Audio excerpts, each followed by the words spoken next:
تو اس تناظر میں ملاقات ہوئی. اس تناظر میں دو تین باتیں ہوئی ہیں. ایک پرسوں ہوا تھا فل کورٹ میٹنگ, اور ایک کل ہوئی فل کورٹ میٹنگ, اور وہ بھی وزیر اعظم اور چیف جسٹس کی ملاقات سے پہلے ہوئی تھی. اور اسی طریقے سے جناب جب وہ ملاقات ہوئی تو فل کورٹ میٹنگ کا کوئی اعلامیہ, حالانکہ لوگ ایکسپیکٹ کر رہے تھے کہ مسلسل دوسرے دن اگر فل کورٹ میٹنگ ہو رہی ہے تو کوئی اعلامیہ اس کا جاری ہوگا, اس کا کوئی اعلامیہ جاری نہیں ہوا. پھر وزیر اعظم کی اور چیف جسٹس کی ملاقات ہوئی.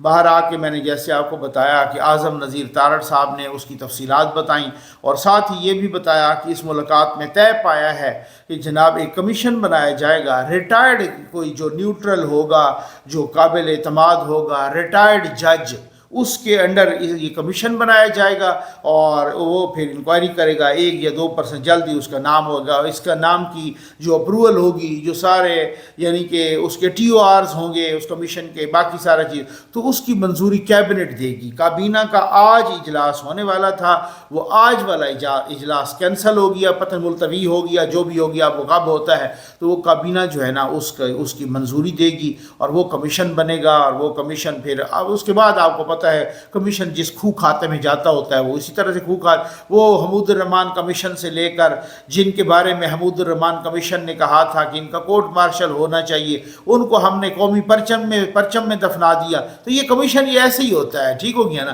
پھر ایبٹ آباد کمیشن کا آپ نے حشر دیکھ لیا, مسنگ پرسنز کمیشن کا آپ نے حشر دیکھ لیا, صحافیوں والے کمیشن کا آپ نے حشر دیکھ لیا. بہت سارے کمیشن ہیں جو اپنی موت آپ مر گئے ہیں, تو پتہ نہیں اب یہ کمیشن بھی کیا کرتا ہے. خیر, لیکن اس میں کچھ دوسری باتیں بھی ہیں. الزامات بڑے سنگین ہیں.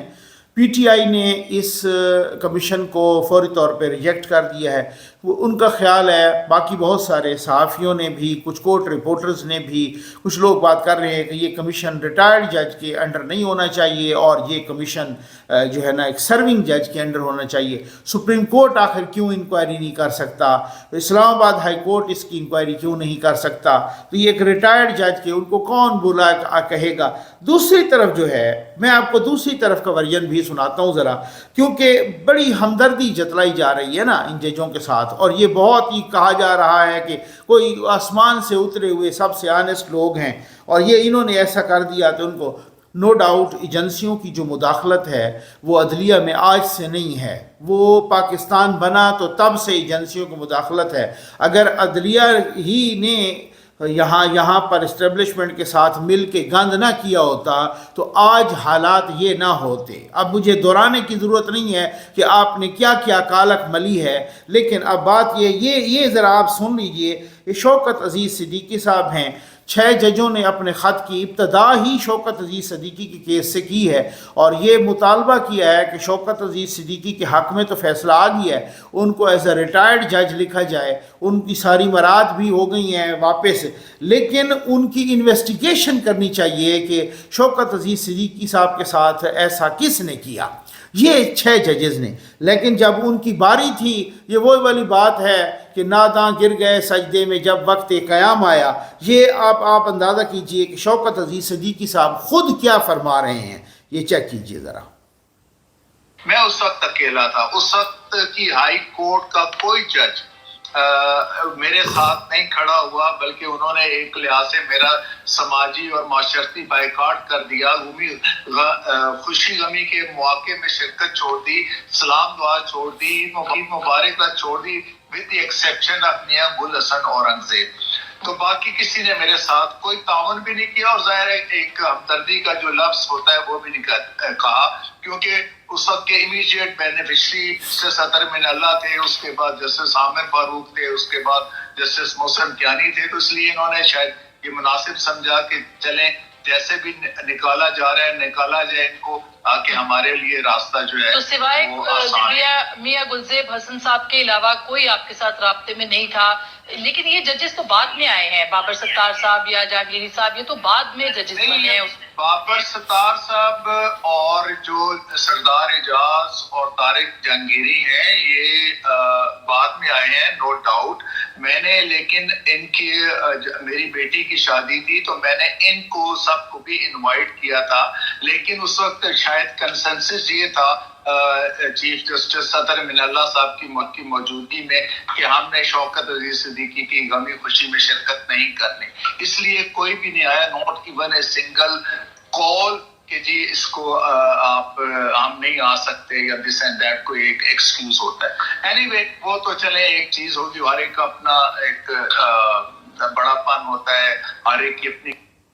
آپ نے سن لیا, اس وقت آپ نے شوکت عزیز صدیقی صاحب کا بائیکاٹ کیا جیسے ایجنسیوں والے آپ کو کھا جاتے ہوں, جیسے ایجنسیوں والے آپ کو کچا کچا نگل جاتے ہیں. وہ شوکت عزیز صدیقی جو آلریڈی بیچارے فارغ ہو چکے تھے, وہ تو ان کو تو ثاقب ناصور نے فارغ ہی کر دیا تھا, ٹھیک ہے نا, اور ان کی تو مراد بھی ختم, ان کو تو سسپینڈ, وہ تو ٹرمینیٹ ہو گئے, ختم ہو گئے. جج بالکل ہی, وہ تو ان کو سپریم جوڈیشل کونسل نے ان کے خلاف کارروائی کی.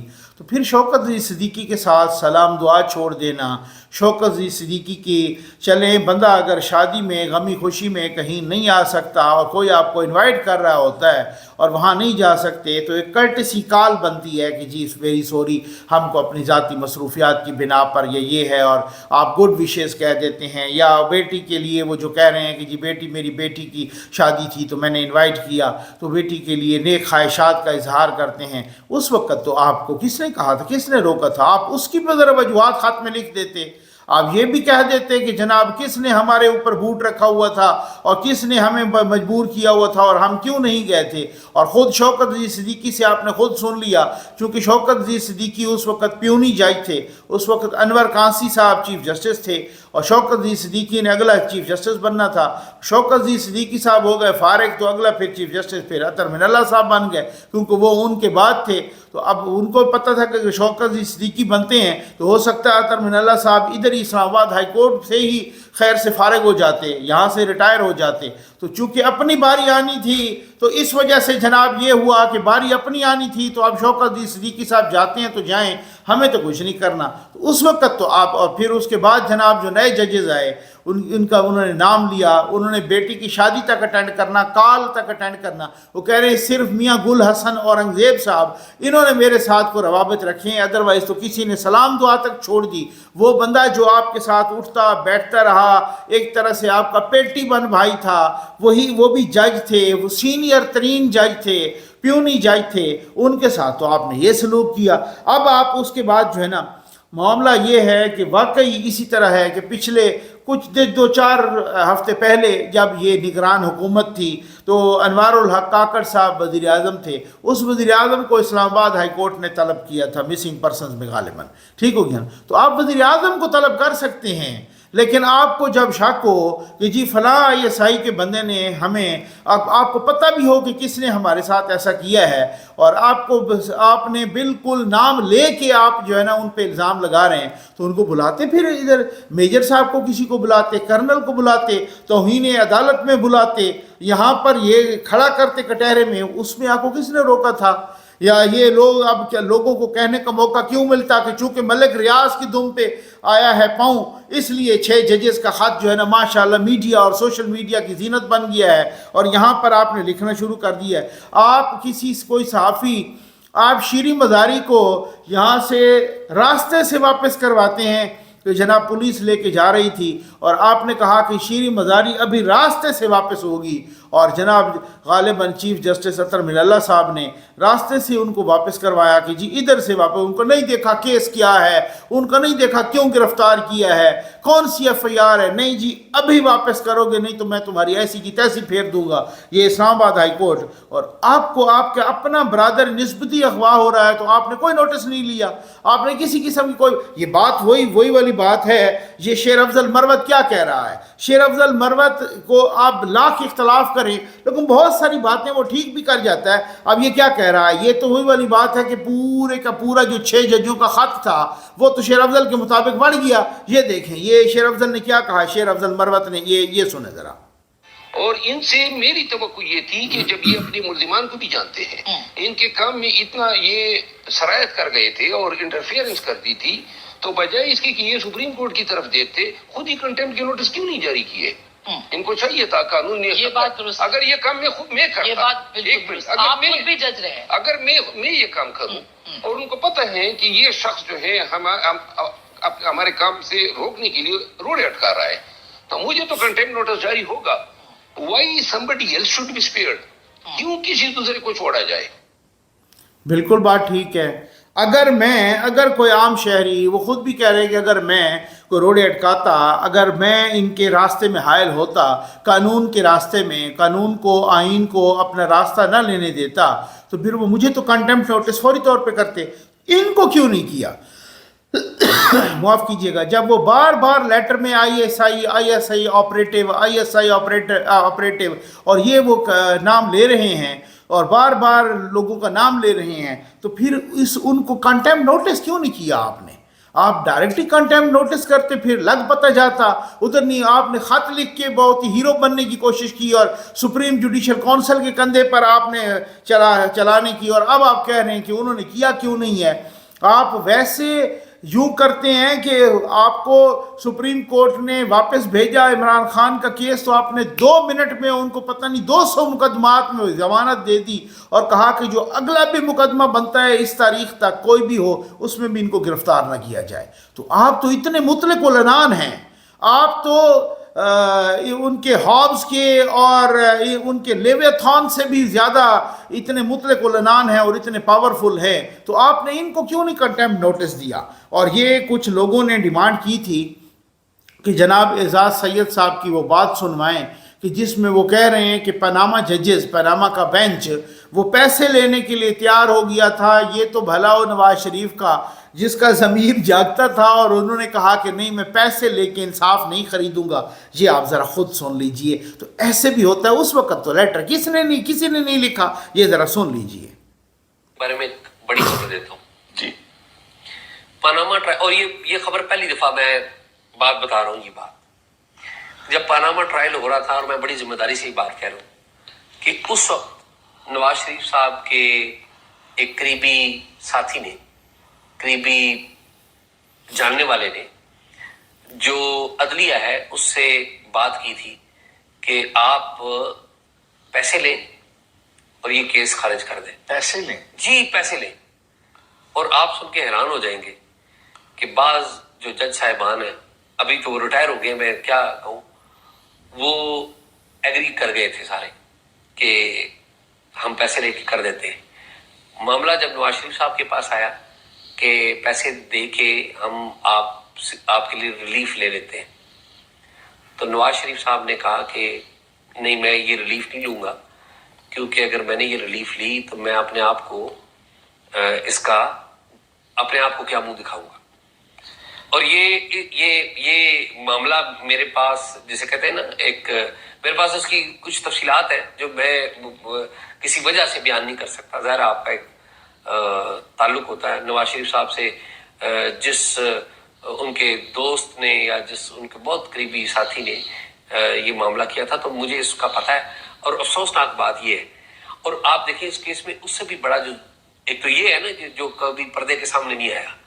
دوسرا معاملہ کیا ہے؟ دوسرا معاملہ یہ ہے کہ آپ نے اب سن لیا.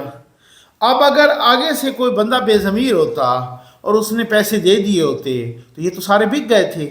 اس وقت تو لیٹر کسی نے نہیں لکھا.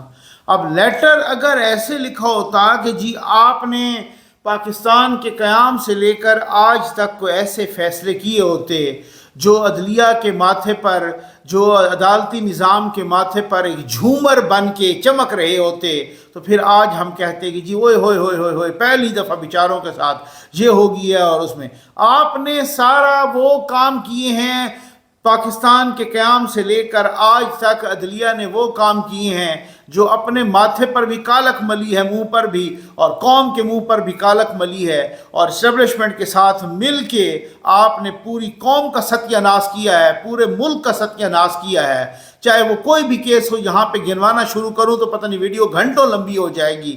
تو پھر اس کے بعد کیا ہے؟ تو اب کیا خط کو ایسے ہی میڈیا اور سوشل میڈیا پہ آ جانا اور بھونچال مچ جانا. اسی وجہ سے چیف جسٹس صاحب بھی بڑے سمجھتے ہیں اچھی طرح سے، حکومت بھی سمجھتی ہے، ایجنسیاں بھی سمجھتی ہیں کہ یہ صورتحال کیا ہے، کس کی دم پہ پیر آیا ہے، اور کیسے کیسے کون سے لوگ کدھر سے چیخنے لگ گئے. اب وہی کمیشن کا بہت سارے لوگ کہہ رہے ہیں کہ حال وہی ہوگا جو پہلے والے کمیشن کا. ٹھیک ہو گیا نا، حال تھا، کوئی نیا حال نہیں ہوگا. اور وہ اعلامیہ